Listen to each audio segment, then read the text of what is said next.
আমরা কিন্তু এখন আছি সেই 200 বছরের ঐতিহ্যবাহী পুরানো মন্দির। আমরা কিন্তু এখন মহানন্দা নদীর একদম তীরে আছি। আর এখান থেকে কিন্তু সকাল সকাল অনেকেই পাথর টোকাচ্ছে আর কি। এখানে পাথর বিক্রি করে, মানে পাথর কুড়ায়া। যার সামনে কিন্তু ভারত। আমার এই প্রান্তে বাংলাদেশ আর এই প্রান্তে হচ্ছে ইন্ডিয়া। মানে আমি এখন ইন্ডিয়ার মধ্যে আছি। জাস্ট একবার দেখুন যে মানে কত সুযোগ যে বাংলাদেশ থেকে মানে খুব সহজে ইন্ডিয়ার মাটিতে পা রাখা যাচ্ছে।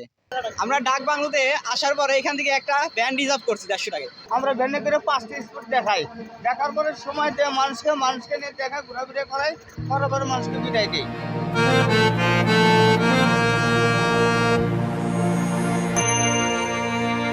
ভাইরে ভাই, আজকে আপনাদের দেখাবো পঞ্চগড় জেলার কিছু ঐতিহাসিক স্থান। এছাড়াও পঞ্চগড়ে কোথায় কোথায় ঘুরবেন, কম খরচে কত টাকায় ভ্যান ভাড়া করবেন এবং কোন কোন স্পটগুলোতে ঘুরলে আপনি আপনার টাকাটা উসুল করে তুলতে পারবেন, সকল কিছু সুবিধার্থে আজকের ভিডিওটি আপনাদের মাঝে তুলে ধরছি। এছাড়াও রয়েছে পঞ্চগড় জেলার মহানন্দা নদীর তীরে ভারতের সেই ফেলে যাওয়া 250 বছরেরও পুরানো মন্দির।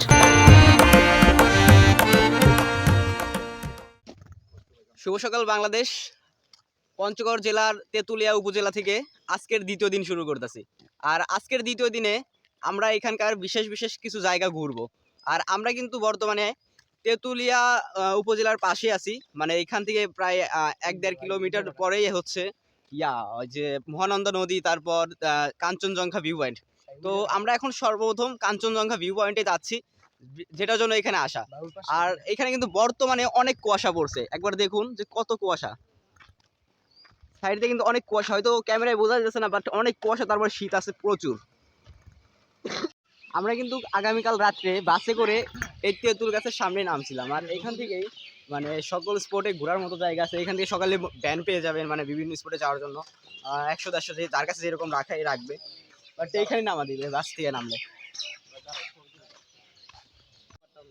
আর তেঁতুলিয়া থেকে যখন একটু সামনে এগোবেন তখন এখানে লেখা থাকবে ডাক বাংলো 2.600 মিটার, মানে 2 কিলোমিটার হয়ে 2.5 কিলোমিটারও একটু বেশি। তারপর এখান থেকে সোজা একদম মানে হেঁটে গেলেই প্রায় 19 মিনিটের মতো লাগবে হেঁটে গেলে।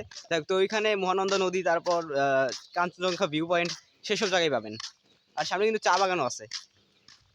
এইখান থেকে কিন্তু অনেকেই কাঞ্চনজঙ্ঘা দেখার জন্য সকাল সকাল থেকে অপেক্ষা করতেছে, বাট এখনও কিন্তু কাঞ্চনজঙ্ঘার সেরকম দেখা নাই।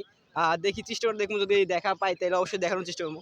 বাট বেশিরভাগ মানুষেরই ভাগ্যে মেলে না কাঞ্চনজঙ্ঘা। আর সামনে কিন্তু মহানন্দা নদী। আমরা কিন্তু এখন মহানন্দা নদীর একদম তীরে আছি। আর এখান থেকে কিন্তু সকাল সকাল অনেকেই পাথর টোকাচ্ছে আর কি। এখানে পাথর বিক্রি করে, মানে পাথর কুড়ায়া। দেখো এখানে কিন্তু অনেক বালু, মানে হাঁটা যেতেছে না, প্রচুর পরিমাণে বালু। আর আমি শুনছি এখানে নাকি অনেক স্রোত থাকে, মানে যখন পানি যায়। বাট এখনও কিন্তু অনেক স্রোত আছে, তো ওইটাই দেখার জন্য সামনে যাচ্ছি। আর অনেকে কিন্তু পাথর টোকাচ্ছে। আর সামনে কিন্তু ভারত, হয়তো বা দেখতে পারতেছেন, সামনে ভারত দেখা যাইতেছে। এখানে কিন্তু অনেক পাথর পাথর উঠে এটাও দেখা যাইতেছে ভালোই, কিন্তু এখনো কাঞ্চনজঙ্ঘা ওঠে নাই। আর ওই সাইডে আছে 200 বছরের পুরনো মন্দির, ওইটাতে অবশ্য যাব। আমরা কিন্তু এখন আছি সেই 200 বছরের ঐতিহ্যবাহী পুরানো মন্দির। মানে এটা আমি শুনতাছি, অনেকের কাছে শুনলাম এখন এসা, মানে এটা নাকি 200 বছর আগে আর কি এখানে প্রতিষ্ঠিত করছিল। আর ভিতরে হচ্ছে এরকম নকশা, যে যাওয়ার সময় দেখতে পারবেন। আর এই যে এখানে হয়তো বা তাদের আর কি, ওই যে মহাদেব ঠাকুর যাই হোক ওনাদের রাখছে। আর উপরটা কিন্তু এরকম, দেখো এটা কিন্তু 200 বছরের পুরাতন, কিন্তু এখনো ইট সিমেন্ট গুলো কিন্তু আগের মতোই আছে। এই জিনিসগুলো ভালো লাগে। আর সামনে কিন্তু ভারত, দেখো এখানে যাওয়া নিষেধ, যার জন্য যেতে পারতেছে না। আর এখানে একটা হচ্ছে চা বাগান, এখানে গিয়ে কিছু ফটোশুট করবো, দেন আবার এখান থেকে ব্যাক করবো অন্য জায়গায় যাওয়ার। আর আজকে কিন্তু এমনিতেও কোনো কাঞ্চনজঙ্ঘা ওঠে নাই, হয়তো বা ভাগ্যে মিললে মিলতেও পারে। মানে আকাশ একটু একটু ক্লিয়ার হইতেছে। আর কিন্তু দার্জিলিং এর ওইদিকে অনেক কুয়াশা, যার জন্য কাঞ্চনজঙ্ঘাটা দেখা যাচ্ছে না। যাই হোক, আমরা কিন্তু মাত্র আই লাভ তেঁতুলিয়া এই স্পটটায় আর কি ছবি উঠলাম, দেন ভিডিও করলাম। আসলে এই স্পটটাও গুগল ম্যাপে সার্চ দিয়ে দেখছিলাম, মানে আসার আগে 1 মাস আগে থেকে, ঠিক 1 মাস আগে থেকে আমি অনেক খোঁজ খবর নিতেছিলাম যে কোথায় কোথায় ভালো ভালো জায়গা আছে, কোথায় গেলে ভালোভাবে ছবি তোলা যাবো। আর সামনে কিন্তু আরেকটা চা বাগান, এখানে মনে হয় ছবি তুলে আরো বেশি ভালো হবে, কিন্তু কোনো অনুমতি নাই, যার জন্য হয়তো বা যাওয়া যাবো না ভিতরে। যাক, অনেক জায়গায় ছবি তুলতেছি, ভিডিও করতেছি। সামনে আরো ডাক বাংলো আছে, ওইখানে যাইতেছে এখন। তারপরে মোটা বাঁশ গাছ আছে, ওই জায়গায় যাবো। দেন আরো বিভিন্ন জায়গায় ঘুরবো আজকে সারাদিন পঞ্চগড়, যতটুকু সময় পাই একদিনের মধ্যে কভার করার জন্য। যেহেতু কালকে আসছি, আজকে সারাদিনটা ঘুরবো, দেন আবার কালকে ব্যাক করবো ঢাকাতে। আমরা কিন্তু এখন আছি ডাক বাংলোতে। এখান থেকেও কিন্তু কাঞ্চনজঙ্ঘা দেখাবার সুযোগ থাকে, বাট আজকে কোনো রকমই দেখা যাচ্ছে না কাঞ্চনজঙ্ঘা। অনেক মানুষের ভিড়। যাইতেছি তো ঘুরতে।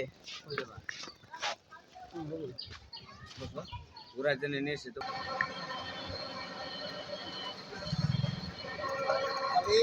আমরা ডাক বাংলোতে আসার পরে এখান থেকে একটা ভ্যান রিজার্ভ করছি 150 টাকায়। মানে 5টা স্পট ঘুরাইবো, 1 ঘন্টা 10-15 মিনিট টাইম দিব। যাই হোক, এখানে যে কোনো সময় আসলে অনেক ভ্যান পেয়ে যাবেন, মানে যেখানে সেখানে যেতে পারবেন।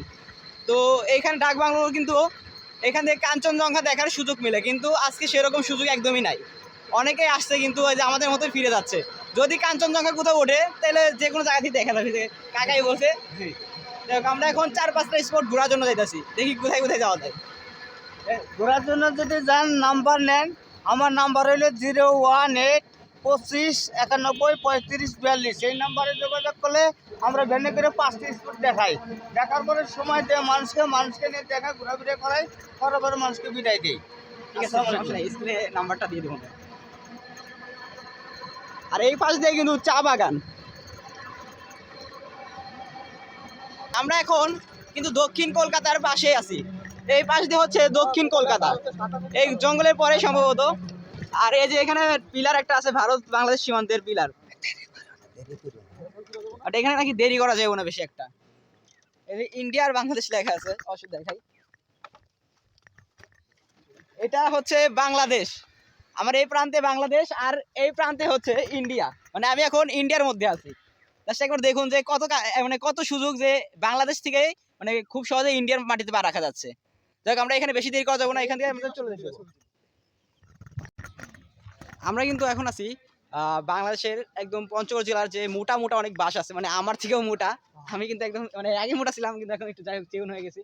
আমার থেকেও মোটা বাস এখানে, যেটা মানে হাতে ধরলে মানে ঠিক ধরা যায় না। এইভাবে 1 ফুট দিতেছে, তাও দিন ধরা যাইতেছে না। তাহলে ভাবেন যে কতটা মোটা এই বাস। আর এইখান থেকে কিন্তু ঘন জঙ্গল সাইডে কিন্তু আবার ভারত বাংলাদেশ সীমান্ত। আর এখানে কিন্তু জাপানি বাস সহ আরো অনেক ধরনের বাস আছে। যাই হোক, আমরা এখন থেকে এই স্পট থেকে চলে যাচ্ছি।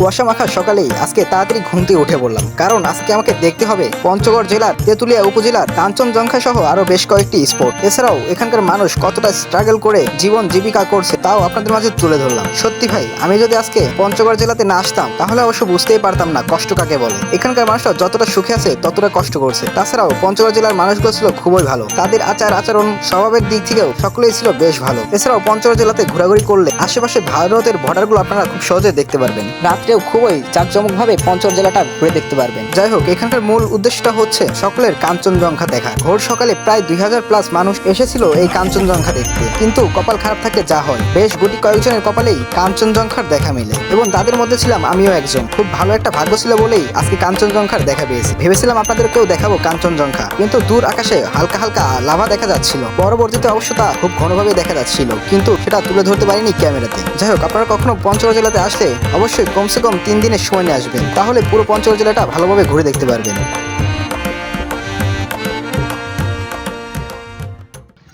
যাই হোক, পঞ্চগড় জেলাটা কিন্তু খুব ভালো মতোই ঘুরছি।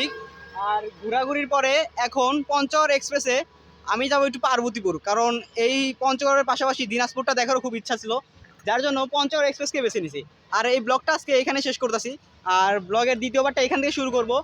আর দ্বিতীয় পার্টে অবশ্যই দেখাবো পঞ্চগড় টু পার্বতীপুর। পঞ্চগড় থেকে পার্বতীপুরের দূরত্ব 150 কিলো। যাই হোক, এখান থেকে ব্লগটা শুরু করি। ততক্ষণ মতো ভালো দ্বিতীয় পার্টের জন্য অবশ্যই অপেক্ষা করবেন। আল্লাহ হাফেজ।